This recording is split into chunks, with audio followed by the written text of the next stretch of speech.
Hi guys, welcome back to my new vlog. Hope you all are doing absolutely fine. सुबह के बज रहे होंगे 4 और इस वक्त मैं जग गई थी। अब आपको ये जान के बहुत आश्चर्य हो रहा होगा कि इतनी सुबह मैं उठ के क्या कर रही हूँ।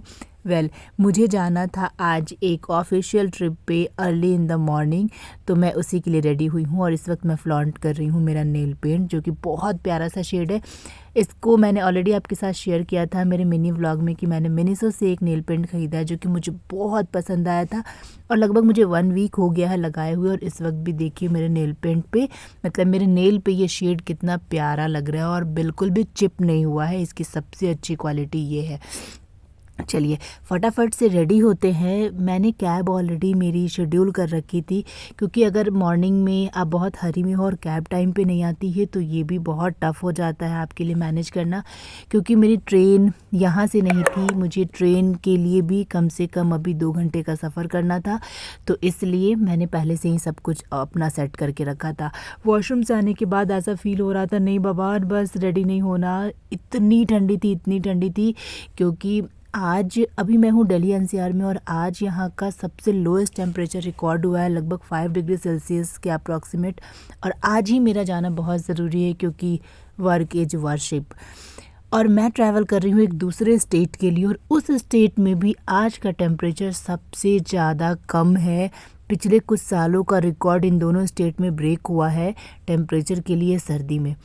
कोई बात नहीं, भगवान जी से ढेर सारा स्ट्रेंथ लेके मैं फटाफट से रेडी हो रही थी। हाँ, सनस्क्रीन लगाना मैं बिल्कुल नहीं भूलती, चाहे सर्दी हो चाहे गर्मी हो। रेडी होगी, बहुत सारा लेयरिंग किया मैंने। इनर पहना, इनर के ऊपर एक दूसरा इनर पहना, उसके ऊपर स्वेटर पहना, उसके ऊपर जैकेट पहना, फिर मफलर लपेटा।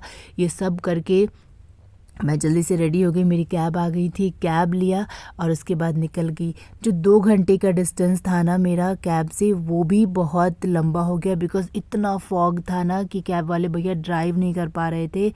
वो बहुत स्लो ड्राइव कर रहे थे बिकॉज़ इस वक्त बज रहे होंगे 5, बट बहुत ज़्यादा फॉग था। 5 से 6 बजे भी मैं पहुंच गई थी मेट्रो स्टेशन, क्योंकि अब मुझे कुछ डिस्टेंस मेट्रो से भी कवर करना था बिकॉज़ इतनी early in the morning metro नहीं खुलती। तो मैंने आधी डिस्टेंस अपनी कैब से कवर की थी। फिर मुझे लगा कि नहीं, हम आगे कैब से नहीं जा सकते, तो मैंने मेट्रो ले लिया।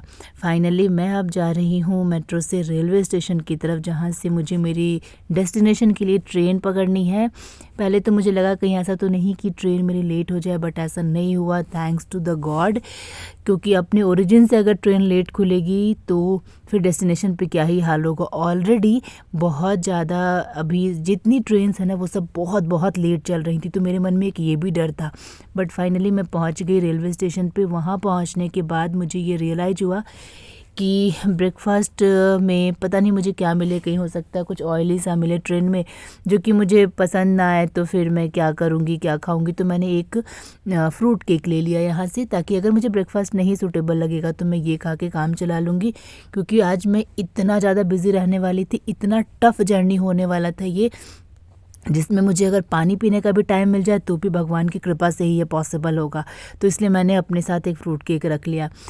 ट्रेन में बैठने के बाद हमें सर्व हुआ ब्रेकफास्ट, तो जिसमें कटलेट था, तो मैंने सोचा चलो कटलेट तो खाया जा सकता है, तो मैंने फ्रूट केक छोड़ के कटलेट और सैंडविच खा लिया। फ्रूटी मिला था वो मैंने नहीं पी, क्योंकि मुझे अपना गला भी बचाना था, मेरी कल क्लास भी थी तो मुझे वो भी देखना था।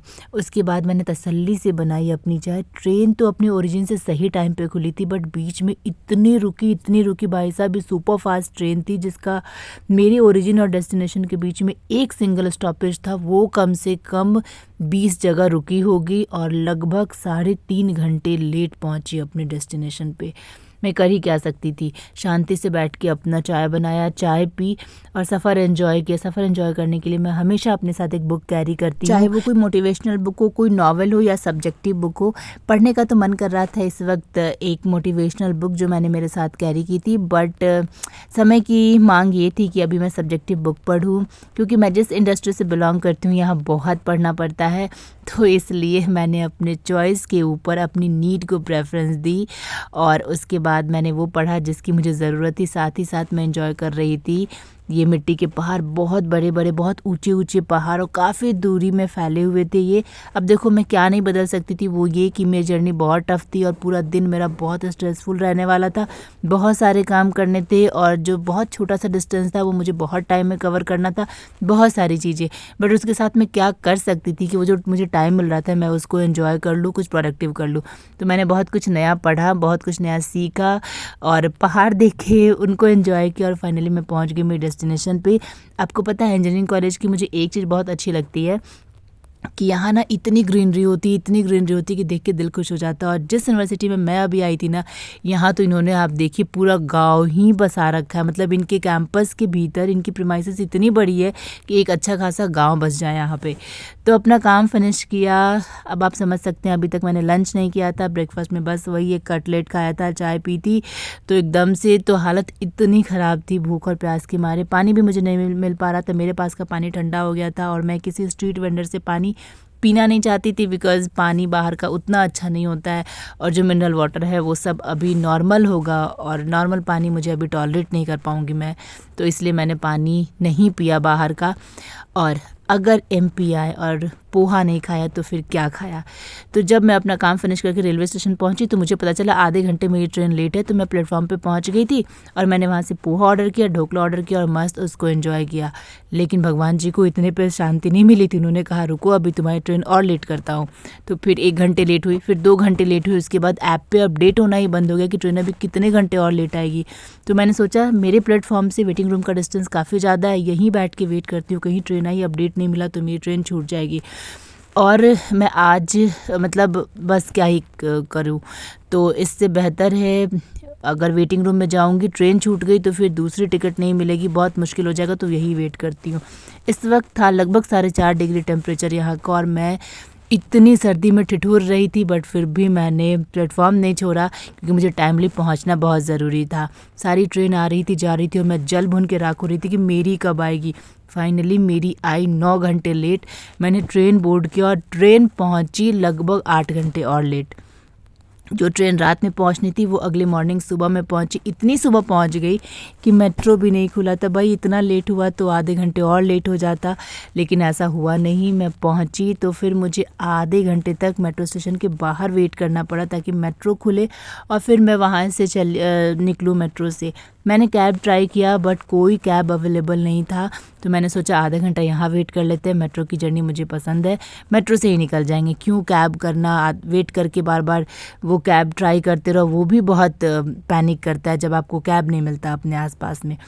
तो इसलिए मैंने यहाँ वेट किया। जब ये भैया आए ना गेट खोलने के लिए, जो मेट्रो का शटर खोल रहे थे, मैंने दिल से इनको बहुत सारी दुआ दी, थैंक यू भैया, कम से कम आपने अंदर तो आने दिया। अंदर आने के बाद 15-20 मिनट के बाद मेट्रो की सर्विस शुरू हुई। फिर मैं निकली यहाँ से। इस पूरे जर्नी में एक चीज़ बहुत अच्छी थी कि मैं बहुत टफ़ जर्नी था, ये बहुत ज़्यादा टफ़ था बट बहुत सेटिस्फैक्ट्री भी था क्योंकि जिस काम को करने के लिए मैं गई थी वो कंप्लीट हो गया। और दूसरा, ये मेट्रो स्टेशन का वो बोर्ड है जहाँ पे मैंने वर्षों से महाराष्ट्र टूरिज़्म, पंजाब टूरिज़्म और भी दूसरे स्टेट के टूरिज़्म का प्रमोशन देखा था, बट मैंने कभी यहाँ पे बिहार टूरिज़्म नहीं देखा था। आज पहली बार मैंने वो देखा। मुझे इतनी खुशी हुई कि मैं क्या बताऊँ। मुझे बहुत अच्छा लगा कि सच में हमारा देश तरक्की कर रहा है, आगे बढ़ रहा है। और हमारा स्टेट भी।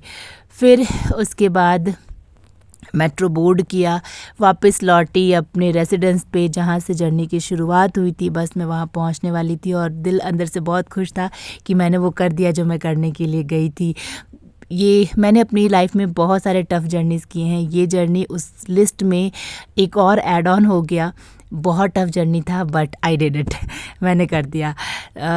थैंक्स टू द गॉड कि 5 डिग्री टेम्परेचर में मैं सर्वाइव कर गई। Thanks for watching this vlog guys. पसंद आया हो तो प्लीज़ लाइक शेयर करके चैनल को सब्सक्राइब कर लीजिएगा। मिलती हूँ मैं आपसे नेक्स्ट व्लॉग में, तब तक के लिए बाय बाय। खूब खुश रहिए और खुशियाँ बांटते रहिए। और इस समय ये पानी मेरे लिए अमृत था।